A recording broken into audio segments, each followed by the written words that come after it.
الذي خلق السماوات والأرض وما بينهما في 6 أيام ثم استوى على العرش. قال النبي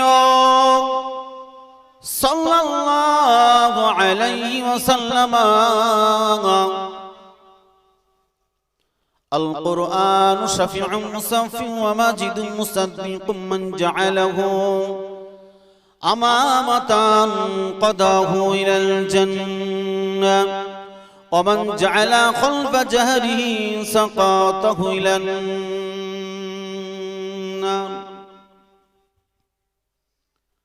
وقال الله تعالى في شان حبيبه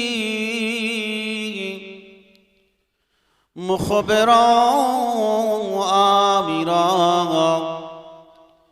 إن الله وملائكته يصلون على النبي يا أيها الذين آمنوا صلوا عليه وسلموا تسليما. درود شريف. اللهم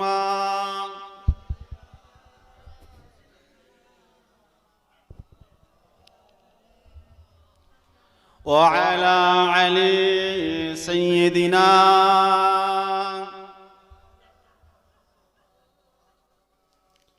যে মায়াময় ছোট থেকে মায়ার জালে বন্ধি রেখে করেছে পালন। হে প্রভু তুমিও তারে তোমার রোষ ছায়া নিড়ে করিও লালন, মাকে করিও লালন। যে মায়াময় ছোট থেকে মায়ার জালে বন্দি রেখে করেছে পালন।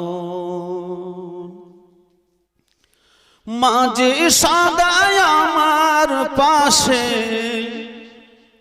সুখে দুঃখে থাকতো বসে, সে মায়াজি আমায় ছেড়ে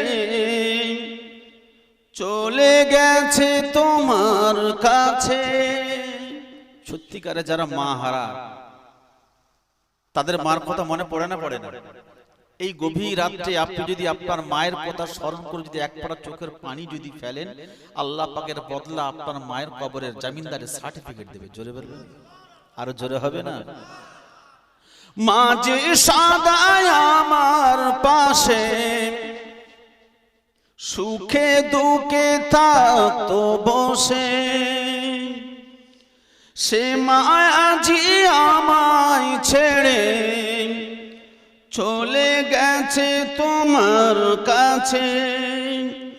হে প্রভু তুলেছি হাত, তুমি তারে দাও গো নাজাত, করে নাও আপন। হে প্রভু তুমিও তারে তোমার রোষ ছায়া নিড়ে করিও লালন, মাকে করিও লালন। যে মায়াময় ছোট থেকে মায়ার জালে বন্দি রেখে করেছে পালন। হে প্রভু তুমিও তারে তোমার রোষ ছায়া নিড়ে করেছে লালন, মাকে করেছে লালন। মাঝে ছিল সবচেয়ে আপন, সে ছাড়া আজ শূন্য জীবন। আসবে না মা ফিরে কভু, কেঁদে যতই ভাষাই নয়ন। মাঝে ছিল সবচেয়ে আপন, সে ছাড়া আজ শূন্য ভুবন। আসবে না মা ফিরে কভু, কেঁদে যতই ভাষাই নয়ন। হে প্রভু তুলেছি হাত, তুমি তারে দাও গো নাজাত, করে নাও আপন। হে প্রভু তুমিও তারে তোমার ছায়া নিড়ে করিও লালন, মাকে করিও লালন। মা যে আমার সবচেয়ে আপন, মা ছাড়া আজ শূন্য জীবন, করে নাও আপন। মা মানে মা, আপনার মা আমার মা, মা মানেই মা। একটা অক্ষর মা, আর তাম পৃথিবীর সমস্ত মধুজন একটা অক্ষরের ভিতরেই দিয়ে দিয়েছে। যেটা বলবেন সুবহানাল্লাহ। আল্লাহ বলছে বান্দা ওয়াকাদা রাব্বুকা আল্লা তা'বুদু ইল্লা ইয়্যাহু ওয়া বিল ওয়ালিদাইনি ইহসান। ওরে পৃথিবীর মানুষ, নামাজ পড়ে পড়ে কপালে যদি দাগ করে ফেলিস, রোজা রেখে রেখে যদি তোরা কাটিসার হয়ে যাস, দান করতে করতে যদি পাহাড়কে টপকে ফেলিস, আর তোরা যদি তোদের আব্বা মার যদি অবাধ্য সন্তান হস, তোদের কিন্তু বিপদ অনিবার্য, তোদের ঠিকানা কিন্তু জাহান্নাম। অনেক ব্যক্তি দেখবেন নামাজ পড়ে, রোজা রাখে, অনেক ইবাদত করে, দান খয়রাত করতেও কুণ্ঠাবোধ করে না, কিন্তু দেখবেন মা বাপের খেদমতের সময় কত।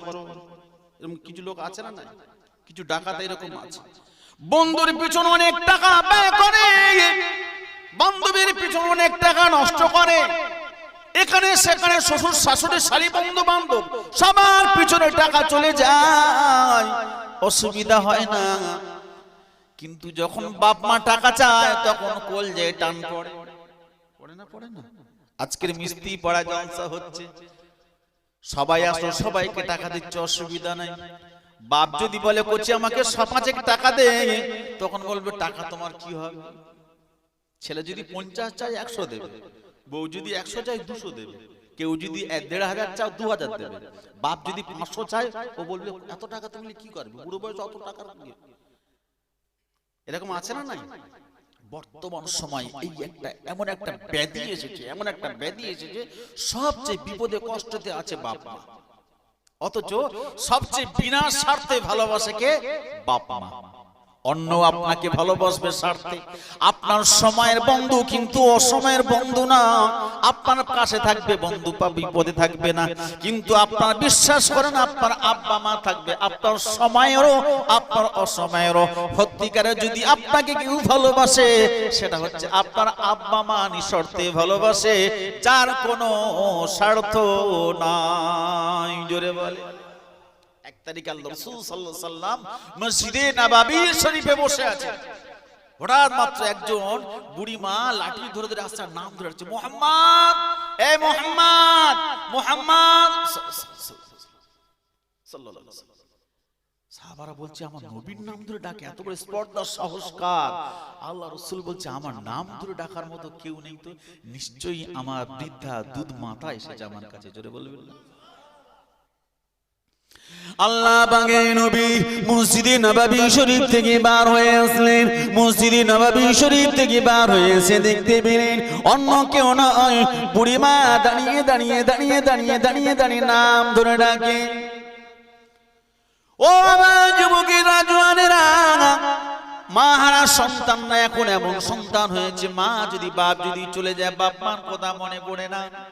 রাসূল বলেছেন কোন বাপ মা হারা সন্তান যদি আব্বা মার কবরের কাছে গিয়ে যদি একটা বার সূরা ফাতিহা যদি পড়ে 40 দিন আমার আল্লাহ কবর আযাবকে maaf করে দেয়। কিন্তু এমন সন্তান আছে বছরকে বছর বাপ মার কবরের ধারে যায়। দেখো সন্তান আছে না? সন্তান বাপ মার কবর ধারে যায় না। শবে বরাতের সময় শবে বরাত আসছে কয়েকদিন পরে, যদি বা ইমাম সাহেব কবরের কাছে গিয়ে একটু দোয়া করবে, পিছন থেকে সিগন্যাল দাদা শেষ করো শেষ করো শেষ করো, হালো রুটি শেষ হয়ে গেল, দাদা শেষ করো। তার বাপের কবরের কাছে ইমাম সাহেব দোয়া করছে, অনেকে চোখ থেকে পানি ঝরাচ্ছে, আর পিছন থেকে সিগন্যাল দিচ্ছে দাদা শেষ করো শেষ করো শেষ করো। এরকম কপাল পট আছে না নাই? আল্লাহ নবী আমার পার হচ্ছে, সবাই বলছেন ইয়া রাসূলুল্লাহ, কোথাকার কোন বুড়ি মা আপনার কাছে এসে আপনার নাম ধরে ডাকে? ইয়া রাসূলুল্লাহ, ইয়া হাবিবাল্লাহ, কে আপনার নাম ধরে এত বড় সাহস? শুধু তাই নয়, আপনি পাতন কোলা করে নিয়ে আসলেন, আপনার চাদরখানা বিছিয়ে দিলেন, আপনার চাদর মানে জান্নাতের চৌকাঠের থেকে দামি। আপনি কেন বুড়িমাকে বসালেন? আল্লাহ নবী বলছে আমার সাহাবারা, তোমরা কি জানো না এটা অন্য কেউ নয়, ইনি হলেন আমার দুধমা হালিমা। আরো জোরে হবে না? নারে দেবেন। এই সমস্ত জায়গায় বসলে আমি শুধু এই জন্য বলছি, উদ্দেশ্য ওইটাই নাই। এই জায়গাটা তো অনেক জায়গায় যাওয়া হয় না। এইরকম জায়গায় বসলে কমসে কম আব্বা মার জন্য একটু দোয়া তো হবে না কি গো? কিছু কিছু কপাল ফাটারা দেখেন বাজারে শুধু হই হুল্লোড় করছে, বসে না। জলসা মিলাদ এদের কাছে এত খারাপ জিনিস, এদের কাছে এত নোংরা জিনিস যে জলসা মিলাদ দিচ্ছে, রেগে যাচ্ছে যে জলসা মিলাদ দিচ্ছে কেন? ড্যান্স হাঙ্গামা দেবে, কত সুন্দর নাচবো, জমে জমে বসে বসে নাচবো, তালে তাল মিলে মিলে নাচবো, ড্যান্স হাঙ্গামা দেয় না কেন? জলসা মিলাদ দিচ্ছে কেন? এটা হচ্ছে রুচির পরিচয়। সবাই সব পছন্দ না, কেউ দুধ খুব পছন্দ করে, আবার কেউ দুধ বিক্রি করে মদ খায়, এরকম লোক আছে না নাই? সবাই রুচি সমান নয়। আপনি সব জায়গায় এখানে আপনি সবাইকে পাবেন না।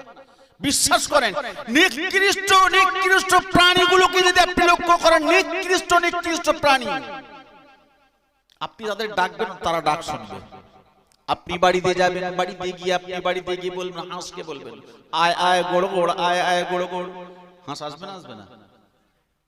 আপনি বাড়িতে গিয়ে যদি মুরগিকে যদি বলেন আটি আটি করে বলবেন, মুরগি চলে আসবে? আসবে না? আসবে না? নিকৃষ্ট প্রাণী কুত্তাকে যদি বলেন আতু আতু আতু, কুকুর ছুটে ছুটে চলে আসবে। নিকৃষ্ট প্রাণী কুকুর মনিবের ভাষা বুঝলো, নিকৃষ্ট প্রাণী কুকুর গুঁড়ো এমন করে হাঁস মুরগি বুঝলো, কিন্তু আমরা বুঝলাম না। নিকৃষ্ট প্রাণী একটা কুত্তা, আপনি তাকে 3 দিন খাওয়া দেবেন না, 3 দিন। ওই নিকৃষ্ট প্রাণী কুকুর 3 দিন খাওয়া পাবে না। 3 দিন না খেয়ে রাস্তায় রাস্তায় পাড়ায় পাড়ায় এখানে কিচ্ছু না পেলে পায়খানা খেয়ে বাড়িতে আসবে। বাড়িওয়ালা কিছু খেতে দেয়নি, 3 দিন শুধু পায়খানা খেয়ে ঘুরেছে। কিন্তু বাড়িওয়ালা যখন ডেকেছে লালু, ও সঙ্গে সঙ্গে কিন্তু লেজ নাড়তে নাড়তে চলে আসছে। আসছে না? আসছে না? ও তার মালিককে চিনেছে, 3 দিন খেতে দেয়নি। তারপরে কুকুর কিন্তু তার মালিককে চিনল যে এটা আমার মালিক। বাইচা যদি ঘেউ করে ঠেলে উঠেছে, ও যখন দেখেছে মালিক, ও তখন লেজ নাড়াতে নাড়াতে বলবে আই এম এক্সট্রিমলি সরি মালিক, আপনাকে বুঝতে না পেরে আমি প্রথমে 3 বার ঘেউ ঘেউ করে ফেলেছি।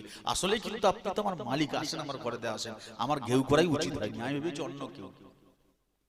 একটা কুকুর, একটা কুত্তা, একটা নিকৃষ্ট প্রাণী, সে চিনল, সে বুঝলো যে এটা আমার মালিক।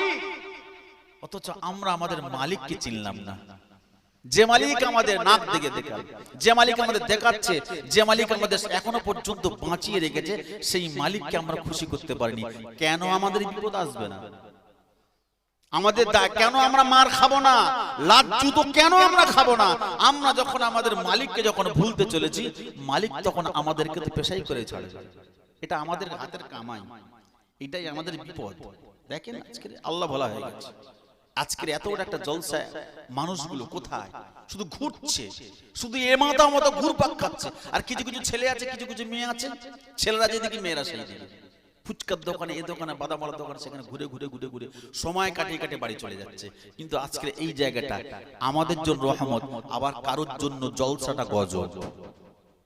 কথা ঠিক না ভুল? নামাজটা কারোর জন্য রহমত, আবার নামাজটা কারোর জন্য গজব। রোজাটা কারোর জন্য রহমত, আবার রোজাটা কারোর জন্য গজব। বাপ মা কারোর জন্য জান্নাত, আবার বাপ মা কারোর জন্য জাহান্নাম। আল্লাহ পাকের নবী দো জাহানের বাদশা জনাবে মুহাম্মদুর রাসূলুল্লাহ সাল্লাল্লাহু আলাইহি ওয়াসাল্লাম বললেন, এ আমার সাহাবারা, তোমরা যখন ভালো মন্দ, যখন ভালো কাজ যখন তোমাদের ভালো লাগবে, তোমাদের ভালো কাজগুলো যখন ভালো লাগবে, তখন তুমি বুঝবে ঈমানের স্বাদ পাচ্ছ। আর নোংরা কাজ, খারাপ কাজগুলো যখন ভালো লাগবে, তখন তুমি শয়তানের খারাপ কাজও তুমি ভালো লাগছে।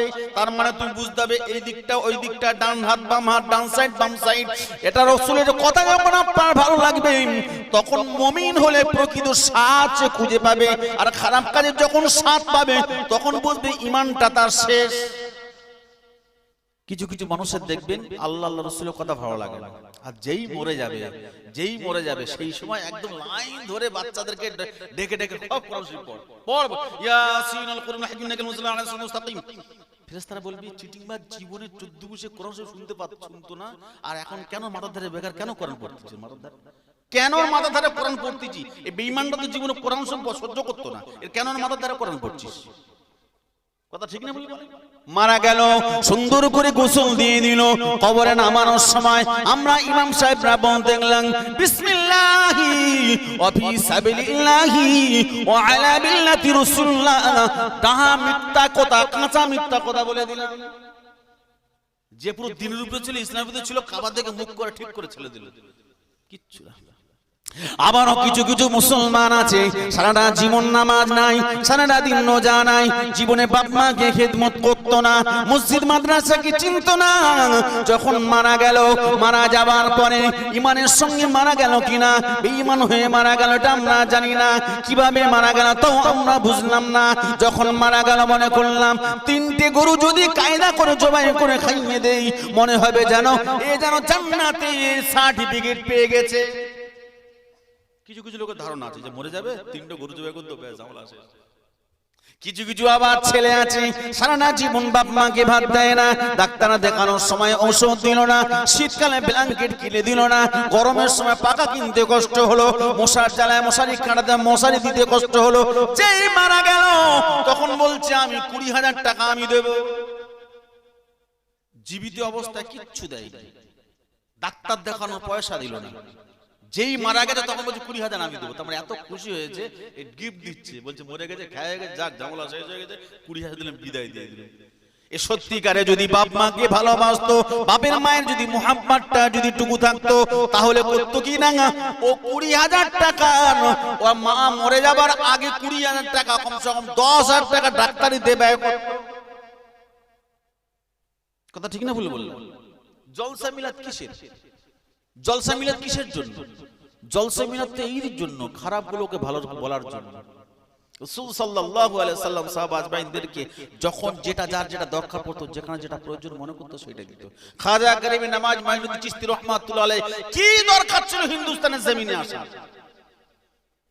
তিনি শুধু আল্লাহ আল্লাহ আল্লাহ আল্লাহ আল্লাহ আল্লাহ আল্লাহ কত, তিনি আল্লাহর ওলি ছিলেন।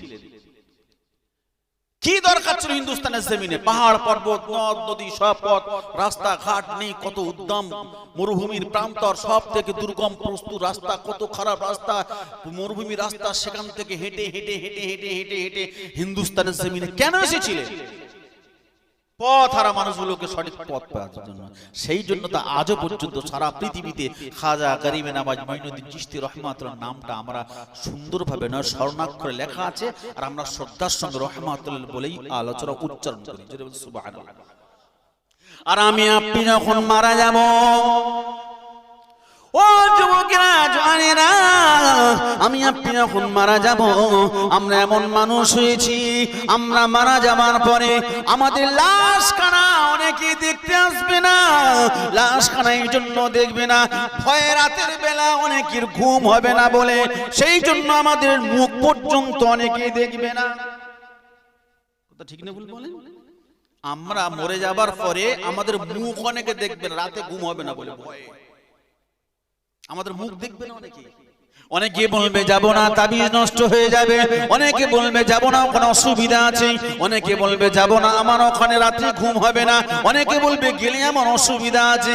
কিন্তু বিশ্বাস করেন, খাজা গরিবে নওয়াজ মাইনুদ্দিন চিশতি রাহমাতুল্লাহ আলাইহি তিনি যখন ইন্তেকাল করলেন, তার কপালে লেখা আছে হাযা হাবিবাল্লাহ খাজা ইবনুল্লাহ, এমন করে লেখা আছে হাযা মাইনুদ্দিন চিশতি হলো আল্লাহ পাকের দোস্ত, আল্লাহ পাকের বন্ধু। এই লেখাটা দেখে হাজার হাজার মানুষ কলেমা পড়ে মুসলমান হয়ে গেছিলেন। আরো জোরে হবে না? নারে দেখবেন, পাইলে নিরালাই গো নবী, পাইলে নিরালাই, পাইলে নিরালাই গো নবী, পাইলে নিরালাই। দুই কদমে চুমু খাবো, দুই কদমে চুমু খাবো, সোনার দুটি চিলগায়। জোরে বলুন সুবহানাল্লাহ। আরো জোরে হবে না? পাইলে নিরালাই গো নবী, পাইলে নিরালাই, পাইলে নিরালাই গো নবী, পাইলে নিরালাই। দয়াল নবী মদিনাতে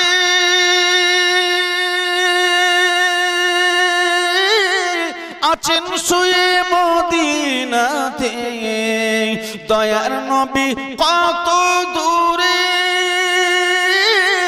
লোহিত সাগরের তীরে, দয়ার নবী কত দূরে লোহিত সাগরের তীরে। মদিনারি সোনার ঘরে, মদিনারি সোনার ঘরে আছেন তিনি সর্বদাই। জোরে হবে না? আরো জোরে বলবেন না? পাইলে নিরালাই গো নবী, পাইলে নিরালাই। খাজা গরিবে নওয়াজ মাইনুদ্দিন চিশতি রাহমাতুল্লাহকে স্বপ্নে চলে, মাইনুদ্দিন রাসূলের রওজার কাছে চলে গেলেন, কাঁদছে। তানার পীর হারুন রশিদের হুজুরের দোয়া নিয়ে, যা বাবা মাইনুদ্দিন, হিন্দুস্তানের জমিনে আমি যেতে পারিনি, তুমি যাও। জোরে বলবেন না সুবহানাল্লাহ? রাসূল সাল্লাল্লাহু আলাইহি ওয়াসাল্লামের রওজার কাছে যারা গেছে, এমন কোন নিষ্ঠুর নেই তার চোখ থেকে পানি আসে না, এমন কোন হৃদয়হীন নেই যে চোখ থেকে পানি আসে না।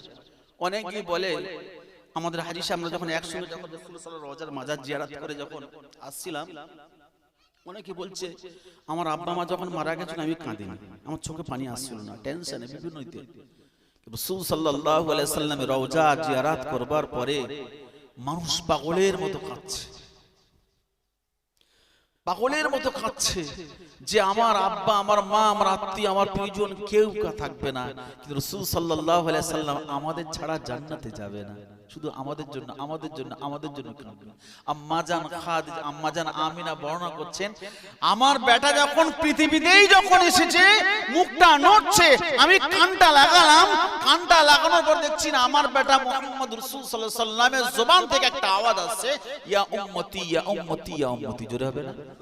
যখন পৃথিবীতে যখন এসেছিলেন, আমরা যখন পৃথিবীতে এসেছিলাম তখন কেঁদেছিলাম, কে কে ট্যা ট্যা প্যা প্যা করে। রাসূল সাল্লাল্লাহু আলাইহি ওয়াসাল্লাম পৃথিবীতে যখন এসেছে, আম্মাজান আমিনা বলছে আমার বেটা মুহাম্মদ রাসূলুল্লাহ জবান থেকে ইয়া উম্মতি, ইয়া উম্মতি, ইয়া উম্মতি আওয়াজ হচ্ছে। জোরে হবে না? আল্লাহ পাকের নবী দু জাহানের বাদশা জনাবে মুহাম্মদুর রাসূলুল্লাহ সাল্লাল্লাহু আলাইহি ওয়াসাল্লাম সারাটা জীবন শুধু আমাদের জন্য কেঁদেছেন, কি করে আমার উম্মত জান্নাতে যাবে, কি করে আমার উম্মত নাজাত পাবে। এখনো পর্যন্ত আমার রাসূল সাল্লাল্লাহু আলাইহি ওয়াসাল্লাম কবরে শুয়ে শুয়ে উম্মতিদের জন্য এখনো পর্যন্ত কেঁদে চলেছে। সেই উম্মত অন্যের জন্য পাগল। এমন আপন পৃথিবীতে আপনি পাবেন। আজকের যে রাত, আজকের যে রাত সবই মিরাজের রাত। এই তারিখে আমরা আল্লাহ পাক রব্বুল আলামিনের সঙ্গে আমার রাসূল সাল্লাল্লাহু আলাইহি ওয়াসাল্লাম দেখা করতে গিয়েছিলেন। সুবহানাল্লাযী আসরা বিআবদিহি লাইলাম মিনাল মাসজিদিল হারাম ইলাল মাসজিদিল আকসা। আল্লাহ রাসূল সাল্লাল্লাহু আলাইহি ওয়াসাল্লাম দেখা করতে গিয়েছিলেন। এখনো পর্যন্ত আল্লাহর রাসূলের পাগল আছে না নাই? এখনো পর্যন্ত আছে।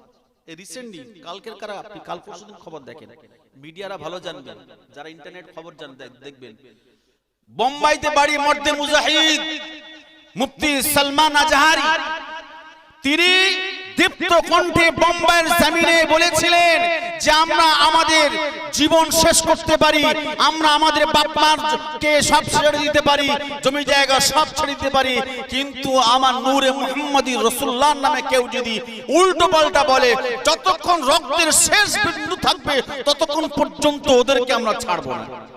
এইটুকু বলেছে, ভুল হয়ে গেছে। এইটুকু বলেছে, অ্যারেস্ট হয়ে গেছে। আমাদের মসজিদগুলো ভেঙে দিচ্ছে, অপরাধ করে না। কোথায় কি পাচ্ছে অত অসুবিধা নেই, মসজিদগুলো ভেঙে দিচ্ছে, অসুবিধা নেই। আর সালমান আজহারি, মুফতি সালমান আজহারি বোম্বাইতে শুধু বলেছেন যে আমরা নবীর জন্য আমরা জীবন দিতে প্রস্তুত। সত্যি জীবন দিতে প্রস্তুত না? প্রস্তুত না, জীবন দিতে প্রস্তুত। এইটুকু বলেছে, অ্যারেস্ট হয়ে গেল। কোথায় বাস করছি আমরা? আজকের কেন হবে না এরকম? কেন হবে না? আজকের এই তো আমাদের নবী প্রেমিকের এই অবস্থা। আজকের আমাদের জন্য এমন একটা সময় ছিল, আমরা 313 জন ছিলাম, তারা ছিল 1000 জন, জিতেছিলাম আমরা। আমরা 1000 ছিলাম, ওরা ছিল 10,000, জিতেছিলাম আমরা। আমরা ছিলাম 3000, ওরা ছিল 1 লক্ষ, জিতেছিলাম আমরা। এখন আমাদের সারা ভারতবর্ষে কম বেশি 40 কোটি আছে, তারপর আমরা মার খাচ্ছি, কারণ আমাদের দোষেই আমরা মার খাচ্ছি। প্রকৃত মুসলমান যদি হবে আল্লাহ আল্লাহ আল্লাহ আল্লাহ আল্লাহ আল্লাহ আল্লাহ আল্লাহ আল্লাহ আল্লাহ আল্লাহ আল্লাহ আল্লাহর কথা, নবী মুহাম্মদ রাসূলুল্লাহর কথা তাদের শুনতে এতটা মধুর লাগবে। আল্লাহ রাসূল সাল্লাল্লাহু আলাইহি সাল্লাম যখন সাহাবাদেরকে যখন কথা বলতেন, সাহাবীরা অবাক হয়ে যেতেন। তারা ক্ষুধা, তাদের পিপাসা, তাদের ঘুম, তাদের নিদ্রা, তাদের সব কিছু ছেড়ে দিয়ে চাতকের মতো রাসূলুল্লাহর সামনে বসে থাকতেন। এক তারিখে আবু হুরায়রা রাদিয়াল্লাহু তাআলা বসেছেন, রাসূল সাল্লাল্লাহু আলাইহি সাল্লাম, যে আবু হুরায়রা তুমি কিছু খাওনি? বলছে ইয়া রাসূলুল্লাহ না খাইনি। কেন খাওনি? কেন? ইয়া রাসূলুল্লাহ, ইয়া হাবিবাল্লাহ, যখন আপনি আলোচনা করছিলেন, ইয়া রাসূলুল্লাহ, ইয়া হাবিবাল্লাহ, আপনি যখন আপনার কথা যখন বলছিলেন, ইয়া রাসূলুল্লাহ, হে আমি যেন জান্নাত দেখতে পাচ্ছিলাম। আপনার কথা শুনতে শুনতে শুনতে শুনতে ইয়া রাসূলুল্লাহ আমার এত মজা লাগছিল, আমার ক্ষুধা পিপাসা সব যেন ভুলে গেছিলাম। আরো জোরে হবে না? ও আমার যুবকেরা, জওয়ানেরা, আবার কান্না শুরু করে দিলেন। আল্লাহ নবী তো জাহানের বাদশার কাছে কান্দা লাগলি, ইয়া রাসূলুল্লাহ, ইয়া হাবিবাল্লাহ, বাবা হুরায়রা কাঁদো কেন ইয়া রাসূলুল্লাহ? আমি তো আপনার কথা শুনি আমার ভালো লাগে, কিন্তু আমার একটাই কষ্ট ইয়া রাসূলুল্লাহ, আপনার কথা শুনে যখন আমার বাড়িতে যাব, আমার মা আমাকে মেরেছে, আবার হয়তো মারতে পারে। আল্লাহ নবী চুপ করে রইলেন। আল্লাহ নবী বললেন, হুরায়রা, ও বাবা হুরায়রা, চুপটি করে আছো? আল্লাহ নবী বললেন, হুরায়রা তুমি কি বলতে চাও?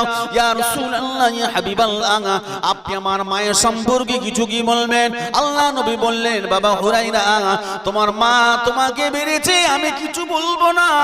তোমার মা তোমাকে কি মেরেছে, আমি কিছু বলবো না। বলছে, ইয়া রাসূলুল্লাহ, আমি বলছি না আমার মাকে কিছু বলেন, তবে এইটুকু অনুরোধ করছি ইয়া রাসূলুল্লাহ, আমার মায়ের জন্য একটু দোয়া করেন। এইটুকু করেন। আল্লাহ নবী বললেন, যাও বাবা হুরায়রা, আল্লাহুম্মা হিদি উম্মা আবু হুরায়রা, আল্লাহুম্মা হিদি উম্মা আবু হুরায়রা। আল্লাহ নবী দোয়া করলেন, আবু হুরায়রা রাদিয়াল্লাহু তাআলা চলে গেলেন।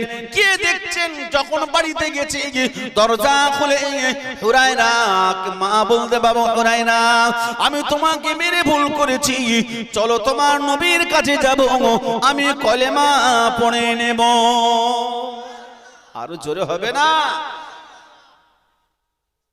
আল্লাহ নবী সাল্লাল্লাহু আলাইহি সাল্লাম জীবনে কাউকে কখনো কারোর কষ্ট চায় না, কারণ রাসূল সাল্লাল্লাহু আলাইহি সাল্লাম জীবনে কারো কোনোদিন ক্ষতি চায় না। আমরা তো আমাদের চিন্তা ভাবনা টার্গেট শুধু মানুষের কি করে ক্ষতি করব, কথা ঠিক না বলেন? শুধু কি করে লোকের ক্ষতি করব, হিংসায় সারাদিন চলছে। কি করে মানুষের ক্ষতি করা যায়? সে একটা গল্প আছে না, একজন কাঠুরে পাথর পেয়েছে, বলছে তুই যা চাবি পাবি, তবে তুই একটা চাইলে অন্যজন দুটো হবে। এটা কথা আছে না? কাঠুরের পাথর পেয়েছে, বিবিকে বলছে খবরদার ভুলেও যেন হাত দিবি না। বলছে কেন? বলছে আমার একটা লোকের দুটো হবে, এটা আমার সহ্য হবে না। এখন বৃষ্টি পড়তেছে, কাঠুরে চলে গেছে কাপড় কাটতে, পানি পড়তেছে। বিবি বলতে মহা বিপদ তো, এমন একটা পাথর পেলে, পাথর বললি কাজ হবে কিন্তু কাজ করতে দেয় না, কি বিপদ। পাথরকে বার করেছে, বার করে যে পাথর, তোকে যদি বলি যে আমার ঘরে পানি পড়তেছে, তোকে যদি বলি আমার একটা ছাদ দাও, ঘর দাও, হবে? বলছে হ্যাঁ হবে। বলছে আমার যদি একটা ছাদ হয় তো লোকের কটা হবে? বলছে লোকের দুটো। তবে যাই হোক, পানির হাত থেকে বাঁচি কমসে কম। পাথরকে বলছে পাথর দে আমার একটা ঘরের ছাদ দে, হয়ে গেছে একটা ছাদ। লোক সব দুটো ছাদ, দুতলা। এখন কাঠুরে বাড়িতে কাট কেটে ভিজে ভিজে সে দেখছে, চিনতে পারে কোন শহরে ঢুকে গেল। বলছে কি ব্যাপার এখানে এরকম কেন? লোককে জিজ্ঞাসা করতেছে, বলছে বদরদের বাড়ি কোনটা? বলছে ওই বাড়ি একতলা। বলছে একতলাটা? বলছে হ্যাঁ। বলছে আর সবার? সব লোকের, গ্রামের লোকের? বলছে আমার গিন্নির কাজ, এই গিন্নির কাজ। গিন্নিকে বলছে তুই কি করেছিস? বলছে আমি ঘর চেয়েছি, একটা হয়েছে। বলছে আমার একটা সবাই দুটো হয়ে গেল, সবাই দুটো হয়ে গেল। বলছে তো দুটো হয়েছে, তোমার কি হয়েছে? আমাদের পানির হাত থেকে বাঁচি না, লোকের হয়তো হোক না, তোমার কি হয়েছে? বলছে না আমার সহ্য হবে না। পাথর কই? পাথরটা নিয়ে পাথর যে পাথর একটা বলেছে আমার একটা, ওটা দুটো হয়েছে। বলছে হ্যাঁ। বলছে আমি যদি কোনো বলছি আমার একটা চোখ কানা করে দাও, গ্রামের লোকের কটা? বলছে দুটো করে হবে। বলছে এটা আগে এলে গ্রামের লোক সব চোখ কানা হয়ে যায়, মানে আমার একটা চোখ যায় যাক, কিন্তু গ্রামে যেন দুটো লোকের চোখ কানা হয়ে যায়। এরকম বদমাশের লোক আছে না নেই এখন সমাজে? হিংসা এমন একটা জিনিস, হিংসা আপনাকে নিজেকেই জ্বলাবে, অপরকে জ্বলাবে না। হিংসা থেকে মুক্ত হলে কি হবে দেখেন। 1 তারিখ রাসূল সাল্লাল্লাহু আলাইহি সাল্লাম মসজিদ নববী শরীফে নামাজ পড়ছে, নামাজ পড়ানোর আগে বলছে এই সাহাবারা, একজন দেখো একজন করে ঢুকছে, হচ্ছে জান্নাতি জান্নাতি জান্নাতি। জোরে বলেন সুবহানাল্লাহ। আল্লাহ পাকের নবী সাহাবারা লোকটা এমন করে তাকিয়ে দেখছে কে এমন ঢুকবে জান্নাতি জান্নাতি জান্নাতি। এমন সময় দেখা গেল সাদা সিধে মানুষ সাআদ বিন আবি ওয়াক্কাস রাদিয়াল্লাহু আনহু, তিনি আস্তে আস্তে ঢুকছেন, মুখে ওজুর পানি, হাতে ওজুর পানি। সাহাবীর অবাক হয়ে গেল, কি ব্যাপার? সাহাবীর অবাক হয়ে গেল, সাদা সিধে সাআদ বিন আবি ওয়াক্কাস, ইনি আবার জান্নাতি। সাআদ বিন আবি ওয়াক্কাস যখন ঢুকলেন, মসজিদের ভিতরে ঢুকে গেলেন, এশা নামাজ সমাদা হয়ে গেল। একজন বুদ্ধিমান ব্যক্তি, ওই বুদ্ধিমান ব্যক্তির নাম হচ্ছেন আব্দুল্লাহ ইবনে আমর ইবনে আস। আচ্ছা আমরা সবাই বলি বুদ্ধিমান বুদ্ধিমান, বুদ্ধিমান কাকে বলে? বুদ্ধিমান কাকে বলে? বুদ্ধিমান ওই ব্যক্তিটা দেখবেন যে রাগের সময়ও মুখ থেকে বাজে ভাষা বার হয় না। বুদ্ধিমান অনেক রকম ক্যাটাগরি আছে, এটাই একটা বুদ্ধিমানের ভিতরে, যে রেগে যাওয়ার পরেও কিন্তু উল্টো পাল্টা বলে না। আর প্রকৃত মানুষ শুনবে রাগের সময় ওর ভিতরে কি আছে, রাগিয়ে দেখবেন ওর ভিতরে কি আছে সব বলে দেবে, ওর ভিতরে কি আছে সব বলে দেবে। ওর রাগের সময় যত একটা লোক রাগের সময় এত সুন্দর সুন্দর মিষ্টি মিষ্টি ভাষা বলে, পাশে পাশে মেয়েরা দাঁড়াতে পারবে না, এত সুন্দর মিষ্টি মিষ্টি ভাষা বলে। কথা বুঝতে পারছেন? আব্দুল্লাহ ইবনে আমর ইবনে আস রাদিয়াল্লাহু তাআলা আনহু, তিনি সঙ্গে সঙ্গে মসজিদে নববী শরীফ থেকে বার হয়ে গেলেন। মসজিদে নববী শরীফ থেকে বার হয়ে বললেন, ও ভাই সাআদ বিন আবি ওয়াক্কাস, আপনার বাড়িতে আমি 3 দিনের মেহমান হব, আপনি কি আমাকে নেবেন? সাআদ বিন আবি ওয়াক্কাস বলেন, হ্যাঁ ভাই চলে। 3 দিন থাকলেন। দেখলেন সারে নামাজের সময় নামাজ পড়া হয়ে গেল, তাহাজ্জুদের সময় নামাজ পড়ে, যখন ফজরের সময় নামাজ পড়েন, কিন্তু বাকি আমল তেমন করে না। দিনের বেলা সঙ্গে সঙ্গে ঘরে, রাত জেগে জেগে দেখি তো কি আমল করে।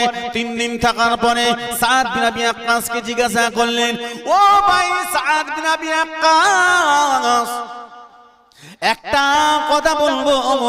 বলছে বলেন। বলছে আল্লাহর নবী বলেছে আপনি জান্নাতি। ও ভাই সাআদ বিন আবি ওয়াক্কাস, আপনার এমন কি আমল আপনার আছে, আপনি এমন কি আমল করেন যে আমলের কারণে আল্লাহ নবী আপনাকে জান্নাতি বলেছে? এমন কোন আমল আপনি করেন আপনাকে জান্নাতি বলেছে? আল্লাহ নবী আপনাকে জান্নাতি বলেছে, কি এমন আপনি এমন করেন বলেন? সঙ্গে সঙ্গে সাআদ বিন আবি ওয়াক্কাস কাঁদতে লাগলেন। ও ভাই আমার সাহাবা ভাই, আমার কেমন তেমন কোন আমল নাই, আমার তেমন কোনো আমল নাই যে আমলের কারণে আল্লাহ পাক রব্বুল আলামিন আমাকে জান্নাতি দেবে। জোরে বলবেন না সুবহানাল্লাহ। জান্নাতি ব্যক্তি তারপরে বলছে আমার কোনো আমল নেই, তার মানে অহংকার থেকে মুক্ত। জোরে হবে না সুবহানাল্লাহ।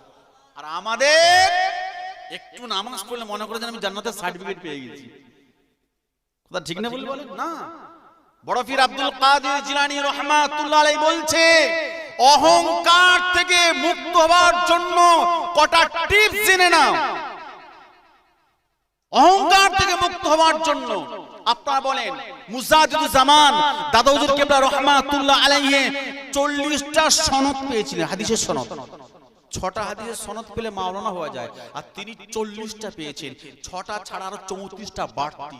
তারপরে আবার মদিনা শরীফ থেকে সনদ পাওয়া ব্যক্তি মাথার ভিতরে একটু যেন গরম হতে লাগলো। শিক্ষার একটা ওয়েট থাকে না, থাকে না?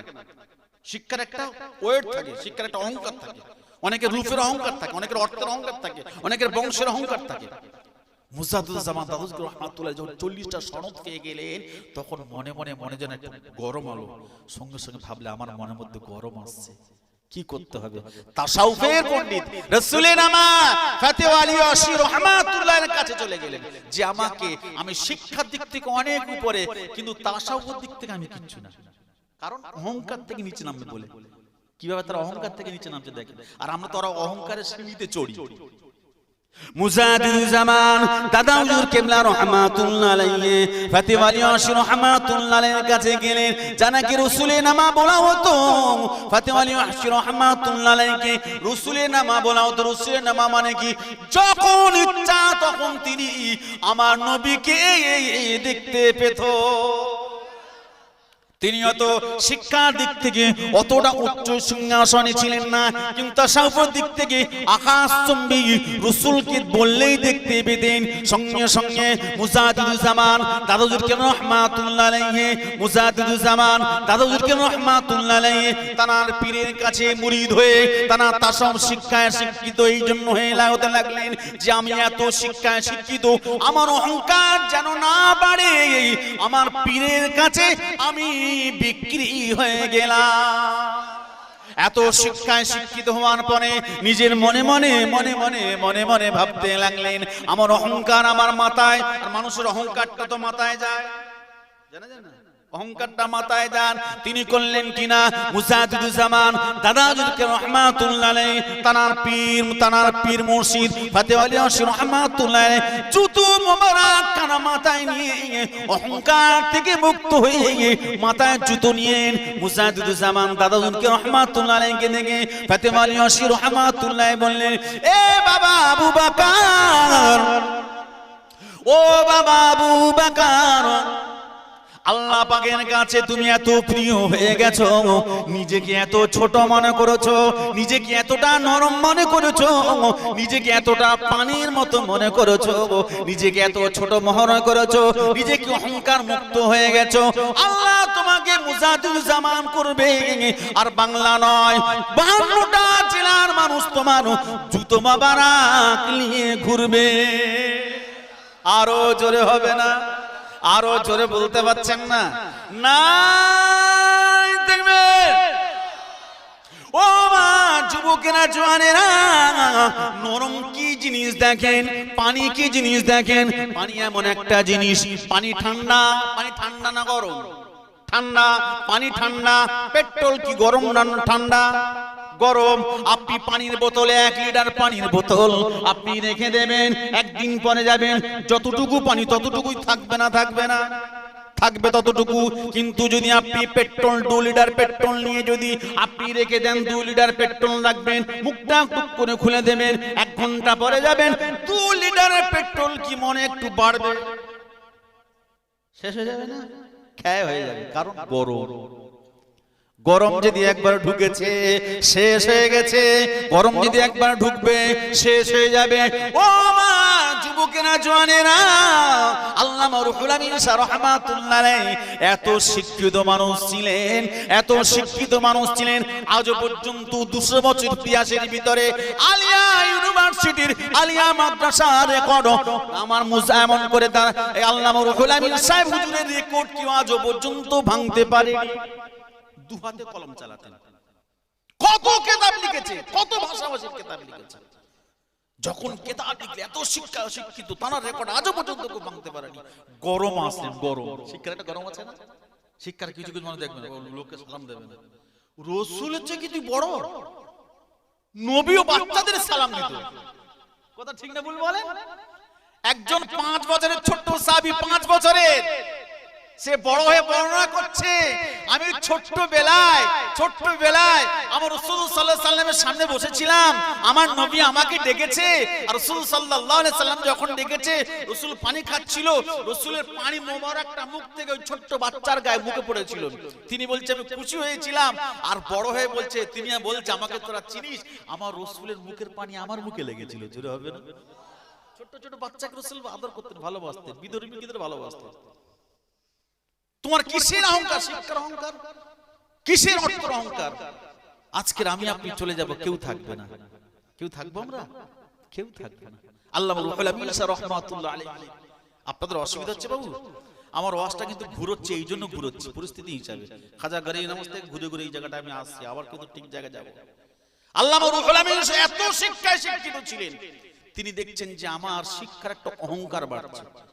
তিনি নিজেই, যে মানুষটা নিজে নিজে বুঝতে পারে না, সেই মানুষটা হচ্ছে প্রকৃত মানুষ। আমাদের বিবেকটা হচ্ছে বড় জিনিস। আমাদের এখন আবেগ কাজ করে, বিবেক কাজ করে না। যার বিবেক কাজ করে তার কিন্তু পৃথিবীতে বিবেকের উপরে বড় মাওলানা, বড় মুফতি, বিবেকের উপরে বড় ডাক্তার, মাস্টার, বিবেকের উপরে কেউ নাই। আল্লামা রুহুল আমিন শাহ রাহমাতুল্লাহ আলাইহি যখন এত উচ্চ শিক্ষায় শিক্ষিত হলেন, মনে মনে মনে মনে ভাবছেন এ বাংলা জমিনেতে, বাংলাদেশ, আসাম, ত্রিপুরার ভিতরে আমার মতো এত শিক্ষিত নাই। তিনি মনে মনে এমন ভাবতে লাগলেন। তারপরে তিনি মনে মনে ভাবছেন আমার অহংকার বাড়ছে। সঙ্গে সঙ্গে তিনি করলেন কিনা, মুজাদ্দিদুজ জামান দাদাজুল কারীম রাহমাতুল্লাহ আলাইহির কাছে তিনি মুরিদ হয়ে গেলেন। মুরিদ হয়ে গিয়ে দাদাজুল রাহমাতুল্লাহ জুতোখানা নিয়ে মাথায় মারছেন। মাথায় কেন? গরমটা তোমাদের মাথায় ওঠে? জুতোখানা নিয়ে মাথায় মারছি। এই গরম নিচে নাম, আমি কিচ্ছু জানি না, আমি আমার পীরের কাছে আমি বিক্রি হয়ে গেলাম। আমার পীর মুজাদ্দিদুজ জামান দাদুল কারীম রাহমাতুল্লাহর কাছে আমি নরম হয়ে গেলাম, আমি কিচ্ছু জানি না। মুজাদ্দিদুজ জামান দাদুল কারীম রাহমাতুল্লাহ আলাইহি বলতেন, বাবা রুহুল আমিন, ও বাবা রুহুল আমিন, তুমি হলে বড় মাওলানা। জোরে বলে গরম থেকে সাবধান। যে কথা আমি বলতে যাচ্ছিলাম, বড় পীর আব্দুল কাদের জিলানী রাহমাতুল্লাহ আলাইহি বলেছিলেন, এ পৃথিবীর মানুষ, তোমরা নিজেকে সব সময় কি করে ছোট ভাববে? বড়রা ছোটদের কাছ থেকে কি করে ছোট ভাববে? ছোটরা বড়দের কাছে কি করে ছোট হবে? আলেমরা সাধারণ মানুষের কাছ থেকে কি করে ছোট হবে? সাধারণ মানুষ আলেমের কাছ থেকে কি করে ছোট হবে? মুসলমান কি করে বেঈমানের কাছে ছোট হবে? আচ্ছা, বেঈমানের কাছে মুসলমান ছোট হবে, একটা কেমন কথা বলেন? তারও কারণ আছে। সবাই জিজ্ঞাসা করলো বড় পীর আব্দুল কাদের জিলানী রাহমাতুল্লাহ আলাইহি, ও বাবা বড় পীর আব্দুল কাদের জিলানী রাহমাতুল্লাহ আলাইহি, একটা আলেম সাধারণ মানুষের কাছে কি করে ছোট হবে? এটা তো আলেম, তো আমি তো একটা আলেম, আপনার কাছে কি করে ছোট? ছোট মানে কি? নরম হব, কি করে হব? সে শুধু আলেমটা শুধু মনে মনে মনে মনে মনে মনে মনে মনে ভাববে, আল্লাহ তুমি আমাকে ওহীর ধারক বাহক বানিয়েছো, তুমি আমাকে ওহীর ধারক বাহক বানিয়েছো। আল্লাহ এই শুকরিয়া আদায় করে শেষ করতে পারবো না, অতএব ওদের কাছে আমি ছোট হই, আল্লাহ তুমি আমাকে বড় বানাও। ছোট হও, তোমাকে আল্লাহ বড় করো। ছোটরা বড়র কাছে কি করে ছোট হবে? বড়রা ছোটর কাছে কি করে ছোট হবে? সব সাধারণ মানুষ, বড়রা ছোটর কাছে কি ছোট হবে? সঙ্গে সঙ্গে বড় পীর আব্দুল কাদের জিলানী রাহমাতুল্লাহ আলাইহি বলেছিলেন, এই পৃথিবীর মানুষেরা, তোমরা বড়রা ছোটদের কাছে এই জন্য নরম হবে, মনে মনে ভাববে ওরা ছোট, ওদের বয়স কম, ওদের বয়স কম মানে ওদের গুনাহ কম, আমার বয়স বেশি মানে আমার গুনাহটা বেশি, অতএব আমি আমার গুনাহ বেশি মানে আমি তো ভালো না। আর আমরা করি কি, আমি ভালো সব খারাপ। কথা ঠিক না বল বলেন? আমরা মনে করি যে আমার মতো ভালো মানুষ পৃথিবীতে আর কেউ নেই, বাকি সব খারাপ। বড় পীর আব্দুল কাদের জিলানী বলতে, বাবারা তোমরা ছোটদের এই জন্য মনে করবে যে ওদের বয়স কম, ওদের বয়স যাবে, ওদের গুনাহ কম, আমাদের বয়স বেশি, আমাদের গুনাহ বেশি, তাহলে অটোমেটিক তুমি ছোটদেরকে স্নেহ করতে ইচ্ছা হবে, ছোটদেরকে ভালোবাসতে ইচ্ছা হবে। এইবার ছোটরা বড়দেরকে কি মনে করবে? ছোটরা মনেদেরকে এই জন্য বড়দেরকে মনে করবে। ছোটরা যদি বড়দেরকে এইভাবে মনে করে, যিনি আমার থেকে বয়স বেশি, বয়স বেশি মানে আমল বেশি, বয়স বেশি মানে ইবাদতের সময় বেশি, বয়স বেশি মানে তাসবিহ তাহলিলের সময় বেশি, আমার বয়স কম মানে আমার ইবাদতের বয়স কম, অতএব উনি আমার থেকে ভালো, আমি ওনার থেকে খারাপ, তাহলে তোমার ভিতরে আর গরম আসবে না। কথা ঠিক না ভুল? এইবারে যে কথাটা যে বড় পীর আব্দুল কাদের জিলানী রাহমাতুল্লাহ আলাইহি এই কথাটা বলেছে, যে কত বড় কথা, যে তুমি কাফেরের কাছে নিজেকে ছোট মনে করবে, বেঈমান বিধর্মীর কাছে তুমি নিজেকে ছোট মনে করবে। এটা কেমন কথা যে আমি একটু মুমিন, আমি একটু মুসলমান, আমি কাফেরের কাছে কেউ ছোট হই? এটা সম্ভব নাকি? আশরাফ আলী থানভী রাহমাতুল্লাহ এই কথাটা বলা হয়েছে যে হুজুর বড় পীর আব্দুল কাদের জিলানী রাহমাতুল্লাহ এই কথাটা কি করে বললো? বলছে এগুলো কালের প্রতিকূলের জন্য, সময় পরিস্থিতি হিসেবে, সময় কাল পাত্রের কারণে কথাটা বড় পীর আব্দুল কাদের জিলানী বলছে। বলছে সময় পাত্র কাল আবার ব্যাপারটা কি? বলছে বড় পীর আব্দুল কাদের জিলানী রাহমাতুল্লাহ আলাইহি এই জন্য কথাটা বলেছে যে তুমি জান্নাতে যাওয়ার এক বিগত বাকি, তুমি জান্নাতে যাওয়ার এক বিগত বাকি, মরণের আর মাত্র সময় বাকি।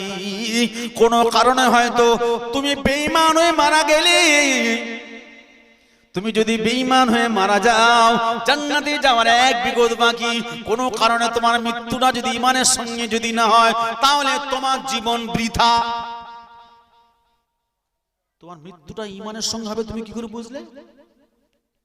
তুমি নিজেকে মুসলমান বলে দাবি করছো, তোমার মৃত্যুর আগে হয়তো কলেমা নসিব না ও হতে পারে, হবে না হবে আল্লাহ ভালো জানে। কথা ঠিক না? আপনি যাকে বেঈমান বলছেন, আপনি যাকে কাফের বলছেন, কোন কারণে হয়তো জাহান্নামের এক বিগত বাকি, জাহান্নামে যাবার আর মাত্র এক বিগত বাকি, মরবে জাহান্নামে চলে যাবে, না জানি কোন কারণে এমন একটা সিচুয়েশন পরিস্থিতি তৈরি হলো, মরণের আগে কলেমা পড়ে নিল, ও মুমিন হয়ে মারা গেল, আমার থেকে দামি হয়ে গেল, হতে পারে না? পারে না? সেই জন্য নিজেকে সবসময় ছোট মনে করো, নিজেকে ছোট মনে করো। বাদশাহ সাদ্দাত প্রসব হয়েছে, ফারিস্তা বলছে আল্লাহ এমন একটা জায়গায় প্রসব হচ্ছে, পৃথিবীর কেউ নেই, সাগরের মাঝখানে তক্তার উপরে এই জায়গাটাই ওকে প্রসব করতে হবে। আল্লাহ বলছে আমি যেটা জানি সেটা তুই জানিস না, প্রসব ওইখানেই হবে, মায়ের পেট থেকে তক্তার পেটে আসবে, ওখান থেকে ভেসে ভেসে ভেসে ভেসে ভেসে ভেসে ভেসে ভেসে চলে গেল। বাঘেদের কাছে মানুষ হলো, জঙ্গলের সিংহ জন্তুরা আমাদের কাছে মানুষ হলো, বাঘের দুধ খেয়ে খেয়ে মানুষ হলো। কে কোথায় মানুষ হলো? যখন বাচ্চা হয়ে গেল, সাদ্দাত হয়ে গেল, আল্লাহ বলছে আজরাইল চলে যা, সাদ্দাতের মার জান কবজ কর। আজরাইল বললেন আল্লাহ একে তো সাগরের মাঝখানে, মা ছাড়া কেউ নাই, এখন যদি আপনি মা জান কবজ করেন কি হবে? আল্লাহ বলছে আমি যেটা বলছি তুই সেইটা কর। সাগরের মাঝখানে বাচ্চা প্রসব হলো, সাদ্দাত প্রসব হলো, মার জান কবজ হলো, আল্লাহ বাঁচালো কাকে? হিংস্র জন্তু দুধ খাইয়ে বড় হয়ে গেল, অনেক কিছু হয়ে গেল, বলছে আমি জান্নাত বানাবো। কে? সাদ্দাত বলছে আমি জান্নাত বানাবো। বানা, জান্নাতে কি আছে? কিতাব পত্র বই দেখে জান্নাতে হুর আছে, জান্নাতের নকশা এরকম, জান্নাত দেখতে অনেক সুন্দর, পৃথিবীর বিখ্যাত বিখ্যাত নারীদেরকে নিয়ে হুররা রাখলেন, পৃথিবীর বিখ্যাত বিখ্যাত দামি জায়গায় জান্নাত বানালেন। অহংকার, ফেরেশতা রেগে যাচ্ছে, আল্লাহ ও কি করে, কি বলছে, করতে দে না, কি করে করু, করতে দে, ওরকম করিস নি, করতে দে। জান্নাত কমপ্লিট। সাদ্দাত লোকজন নিয়ে আসলেন, সাদ্দাত লোকজন নিয়ে আসলেন। সাদ্দাত জান্নাত দেখবে, তার নিজের প্রতীক, নিজের তৈরিকৃত জান্নাত, জান্নাতের নকশা, জান্নাতের সুবাস, জান্নাতের নিয়ম অনেক সুন্দর সাজিয়েছে। জান্নাতের মুখে যাবে, ফেরেশতা বাধা, কোথায় যাচ্ছিস, এই কোথায় যাচ্ছিস? বলছে তুই কে রে, আমার জান্নাতে আমি যাব, তুই কোথায় যাচ্ছিস? বলছে অত সহজ না, জান্নাত দেখতে যাবি? বলছে হ্যাঁ। বলছে কোথায় যাবি? জান্নাত না, তোকে জাহান্নামায় দেখাবো। কি স্পর্ধা এত বড়, গোলা টিউরি দিবেছে, জিব্বা হয়ে গেছে। বলছে একটু সাতটা দেই, এক পা ওপারে এক পা এপারে। জান্নাত দেখা হয়েছে সাদ্দাতে? দেখা হয়নি। নমরুদ বলছে আমি আল্লাহর সঙ্গে লড়াই করব, তীর মেরেছে। আল্লাহ বলছে ফেরেশতা একটা মাছ নিয়ে যা তো, লিগে তীরে লাগিয়ে দে, রক্ত নিয়ে পৃথিবীতে আসে। নমরুদ তীর মেরেছে, রক্ত মাখা তীর নিচে পড়েছে, বলছে তোর আল্লাহকে মেরে দিছি। কে বলতেছে? নমরুদ বেঈমান, বলছে তোর আল্লাহকে মেরে দিছি। আল্লাহ পাকে নবী ইব্রাহিম খলিলুল্লাহ বলতে হাসতে লাগলেন, তুই আমার আল্লাহকে মেরেছিস? বলছে মেরে দিয়েছি, দেখ খালি তীর মেরেছিলাম, রক্ত মাখা তীর নিচে নেমেছে, উপরে তো আল্লাহ, উপরে তো কিছু নাই। সেই জন্য মাছের রক্ত হালাল, অবদানের কারণে। যারা যারা অবদান পৃথিবীতে, নিকৃষ্ট নিকৃষ্ট প্রাণী, ছোট্ট ছোট্ট প্রাণীর অবদানের